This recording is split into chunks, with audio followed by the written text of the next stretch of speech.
Baik, bismillahirrahmanirrahim. Assalamualaikum warahmatullahi wabarakatuh. Perkenalkan, nama saya Alisa Humairo dari Prodi Ilmu Al-Quran dan Tafsir Angkatan 2024, Fakultas Usuluddin dan Dakwah. Di sini saya akan mempresentasikan sedikit tentang sejarah Al-Quran pada masa Nabi Muhammad SAW. Baik, langsung masuk ke pembahasan, di mana di sini penulisan Al-Quran pada masa Nabi Muhammad SAW. Di sini pada masa Nabi Muhammad SAW, Al-Quran diturunkan secara bertahap, yaitu selama 23 tahun sebagai pedoman hidup umat Islam. Setiap kali wahyu turun, Nabi di sini langsung menghafalnya dan menyuruh para sahabat untuk menghafal serta menulisnya di berbagai media sederhana seperti pelepah kurma, tulang, kulit binatang, dan batu tipis. Adapun beberapa sahabat yang menjadi penulis wahyu di sini antara lain yaitu Zaid bin Thabit, Ali bin Abi Thalib, dan Ubay bin Ka'ab. Namun pada masa Nabi Muhammad di sini Al-Quran belum dikumpulkan menjadi satu mushaf karena wahyu masih turun hingga menjelang wafat beliau. Dan setelah Nabi wafat, terutama setelah banyak penghafal Al-Quran yang gugur dalam perang Yamamah, di sini Khalifah Abu Bakar memerintahkan Zaid bin Thabit untuk mengumpulkan seluruh ayat Al-Quran berdasarkan hafalan dan catatan sahabat.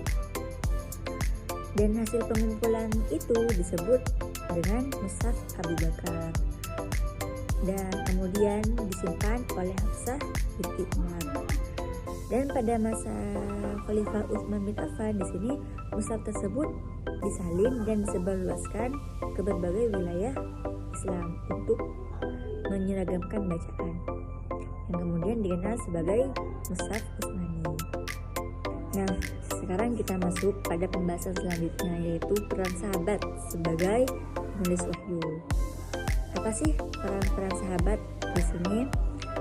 Di sini pada masa Nabi Muhammad dijelaskan bangsa Arab itu masih banyak yang buta huruf, namun memiliki daya ingat yang kuat sehingga mereka mudah untuk menghafal Al-Quran.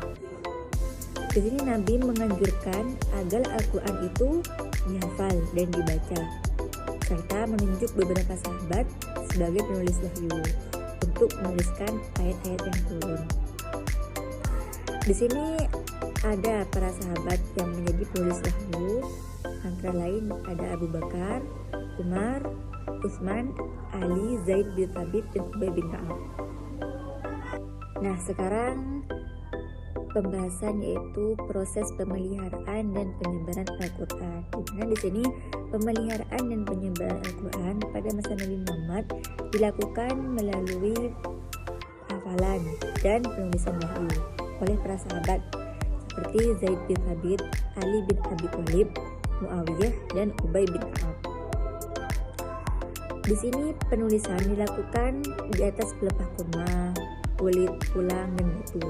Sementara hafalan dijaga oleh para sahabat penghafal Al-Quran. Adapun kesimpulan dari pembahasan yang tadi yaitu Al-Quran itu diturunkan secara bertahap. Setelah kita membahas sebelumnya yaitu selama 23 tahun dan dijaga melalui hafalan serta penulisan wahyu oleh para sahabat seperti Zaid bin Thabit, Ali bin Abi Thalib. Dan Nabi juga melarang penulisan selain Al-Quran agar tidak bercampur dengan hadis. Dan setelah beliau wafat, Al-Quran ini disebarkan melalui para penghafal dan dibukukan secara utuh pada masa Khalifah Abu Bakar dan Utsman bin Affan, sehingga keasliannya tetap terpelihara hingga saat ini. Nah, mungkin hanya itu yang bisa saya sampaikan. Kurang lebihnya mohon maaf. Wassalamualaikum warahmatullahi wabarakatuh.